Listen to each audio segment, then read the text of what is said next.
এই মসজিদ বানাতে 1 বছরে 1,20,00,000 টাকা ব্যয় হয়েছে। আসসালামু আলাইকুম। ওয়ালাইকুম সালাম। আপনাকেই মনে মনে খুঁজছিলাম। কেন বলুন তো?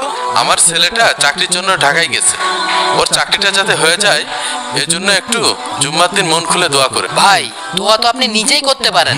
ইসলাম কি ভাড়াইটে ধর্ম যে 1-200 টাকা হাতে দিয়ে দিলেন দোয়া করবেন আর আপনার কাজ হয়ে যাবে? আমি অনেক বড় গুনাহগার, হুজুর দোয়া করলে কাজ হবে। ইয়া রাব্বুল আলামিন, আমাদের সভাপতি সাহেব আমার কাছে দোয়া চেয়েছে আল্লাহ তার সন্তানের চাকরির জন্য। ইয়া রাব্বুল আলামিন, তার সন্তানকে তুমি একটা চাকরি পাইয়ে দিও। ইয়া রাব্বুল আলামিন, তার সন্তানের বেতন যেন আল্লাহ আমার মতো হয়। সুবহানা রাব্বিকা রাব্বিল ইজ্জাতি আম্মা ইয়াসিফুন, সালামুন আলাল মুরসালিন, আলহামদুলিল্লাহি আপনি একই দোয়াটা করলেন। আলামিন। কেন 3000 টাকা বেতনে যদি আমি চলতে পারি তাহলে আপনার সন্তান চলতে পারবে না কেন? আপনার টাকায় তো বরকত আছে। ও, বরকত আছে? তাহলে আপনার ছেলের বেতনটা আমাকে দিন আর আমার বেতনটা আপনার ছেলেকে দিন, বরকতটা আপনার ঘরেই যাক।